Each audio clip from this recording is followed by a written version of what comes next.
Hi, I'm Laura and welcome to my garden. Today I'm sharing a video of my front garden makeover. I started this back in September 2020 and it has become such a beautiful space that I am so proud of.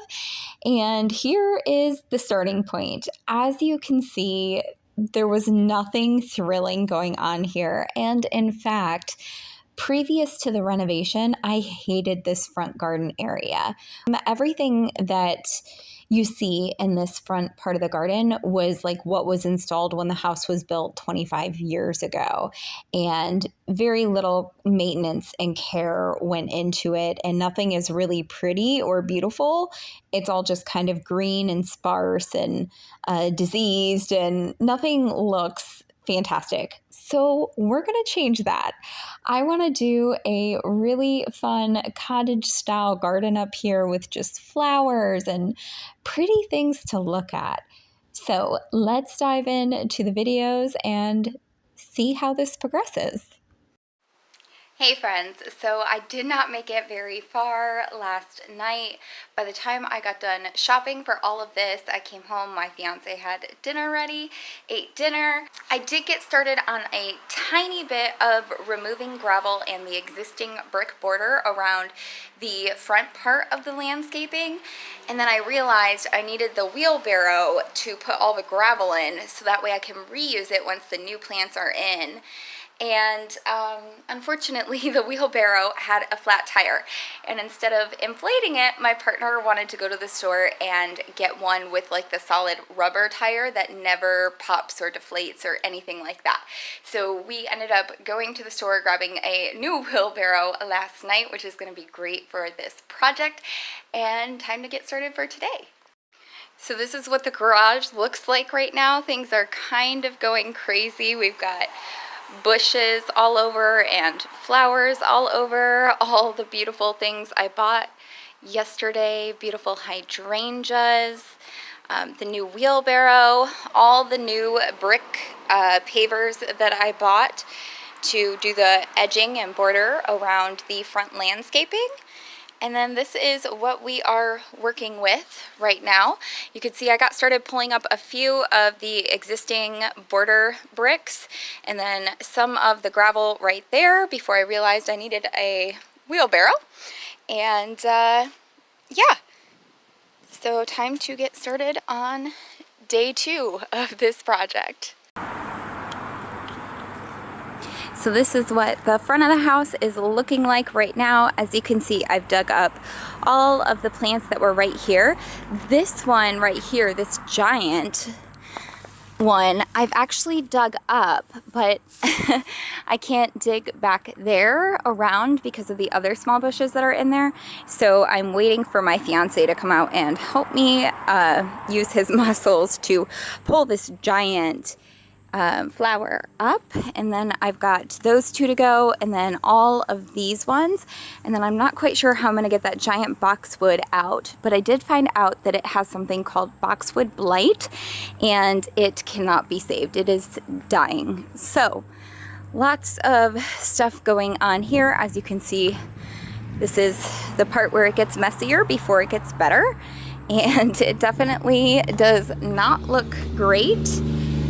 But you can see a little bit of progress over here. These are all of the things that I have taken out of the ground so far, and there's my hand compared to it all. So as you can see, it's a lot of stuff. And then I had pulled the gravel up all out of here, and then quickly decided I was not going to do that task anymore and started digging up plants. My idea was to pick all the gravel up and save it, and then once I plant all the new things down and put the new pavers down and then put new landscaping fabric down, I would put the gravel back on top. But as you can see, there's just so much dirt and clay and dead leaves, debris, and roots all mixed in with this gravel that it's not going to look good. So I think I'm just going to buy some new gravel. So that's what I'm working on now.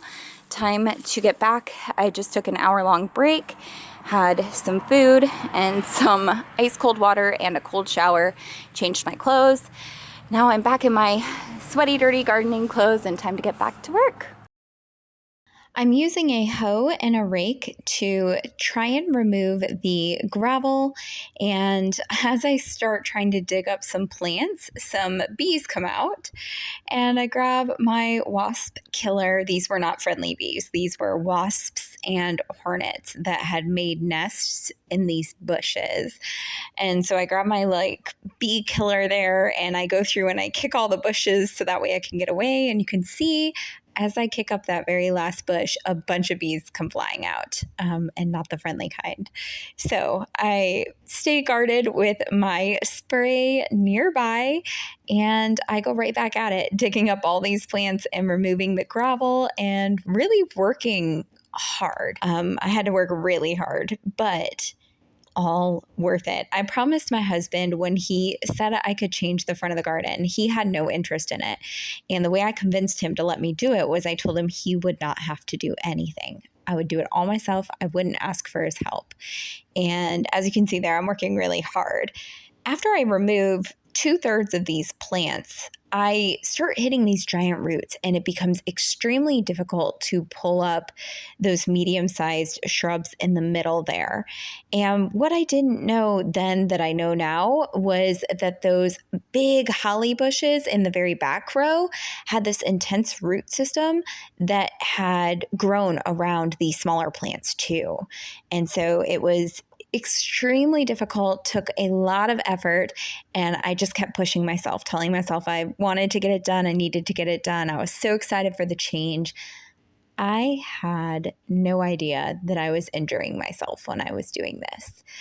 Unfortunately, pulling out all the bricks and all the hedges and all the gravel, all the stuff that I did, all the labor that I did, and just pushing myself even when it started to hurt, I ended up giving myself tendonitis, which you'll see towards the end of the video. And at the end of the video, I'm still happy and excited because now my husband, or my now husband, then fiance, was helping me out with the project. He was not happy because I had promised him he wouldn't have to do anything. And then about half or 2/3 of the way through demolition, he had to take over it completely. He had to take that last big boxwood out, and then he had to dig the holes for all of the new plants and put the new gravel in. What I didn't realize with my tendonitis towards the end of this video was that I gave myself a lifelong recurring injury. I thought I would just have to wear a brace for a couple weeks and it would be fine. No, it turns out even 2 years later, my wrist is extremely sensitive, and doing this sort of work again would flare it right back up.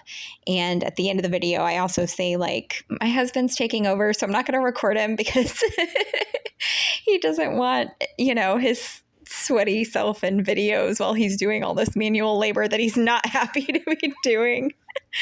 So I did not record it. But at the end of the video, I say, I'm going to do whatever I can with my hands and help out where I can. And I've got this big smile on my face. And little did I know that me helping out where I could, as best I could, before I left for a flight to go see my family with that injury would actually lead to me not being able to use that hand at all for a month and a half. It was really, really bad. I just worked myself until I literally could not move my hand, and it was an excruciating pain. It was mostly my wrist. So ended up having to go to urgent care. All not good things, but hindsight is 2020, and I had no idea back then what I was doing.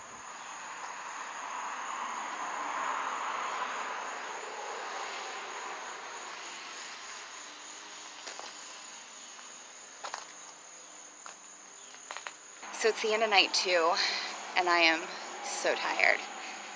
I put in 7 hours in the hot sun, sweating and doing manual labor, and I pulled out all of these plants behind me. Oh my gosh, they all came out of the ground. Those bushes back there came out of the ground.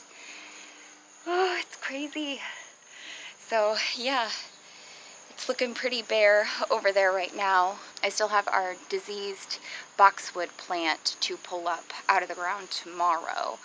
Apparently it's dying. It has something called boxwood blight, from what I could tell according to the interwebs, which basically means a fungus has taken to it and it's been slowly dying for the last year and a half, losing leaves and stuff like that. So there basically is no saving it, or at least not with the amount of effort I'm willing to put in.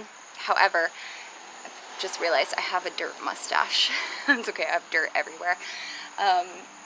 However, let me show you the roots of this thing. Oh my gosh, I don't know if I'm going to be able to do this. Can you see how big that root is? That is humongous. That's what I was able to get out today. But I just don't know how realistic it is to think I'm going to be able to get that one last plant out of there because of how big the roots are. I'm like 105 pounds when I'm soaking wet, and I don't know if that's enough leverage with a shovel to be able to break all of those roots, because I'm pretty sure it's going to be an extensive system down there. So that is my end of night 2 of doing work. I'm excited to get rid of all of these plants that I dug up that were just overgrown and ugly and that I'm not interested in. So yeah, time to go take a cold shower, drink a lot of cold lemon water, and start maybe calming down for the night. So this is a progress update. Yesterday I started laying bricks down around the edging border here, and I'm really excited about that. I love how it looks with the 2 tiers of stone. As you can see there, I think it just looks so much nicer than just one level of stone brick paver. So I also started taking out all the gravel that's mixed in with the dirt instead of just easily on top. It's like mixed in several inches. So I've started doing that. You can see I made good progress there, but I need to do the whole rest of this. So that's going to take a while, and I think that will be my entire day today. These bushes right here need to get trimmed up a little, and then hopefully by the end of today I can lay down landscaping fabric. I'll have to take the brick out in order to do that, lay down the landscaping fabric, and start arranging some plants in a way I might like. So that is the goal for today. Well, I've got tendinitis, which I think is from moving all of the bricks and shrubs and everything and pulling out all of those plants. So I'm not supposed to use my hand, which means Babe is doing everything now, or mostly everything anyway. So he's dug holes in the ground for our first line of new shrubs and plants going in, which are hydrangeas and then a few evergreen stuff. And then I just went to the store to get some more flowers. We've got some beautiful light pinks and yellows here. I probably won't record too much of this because Babe's going to be doing heavy yard work and stuff. Yeah, so this is what today looks like, and I'm going to do my best to do what work I can. And here are some after photos. You'll see that everything looks really sparse immediately after it was planted. The plants definitely suffered from transplant shock, even though they got put into the ground in October. And they say that that's the best time to plant perennials, is in the autumn. And I also added solar powered light fixtures up front as well.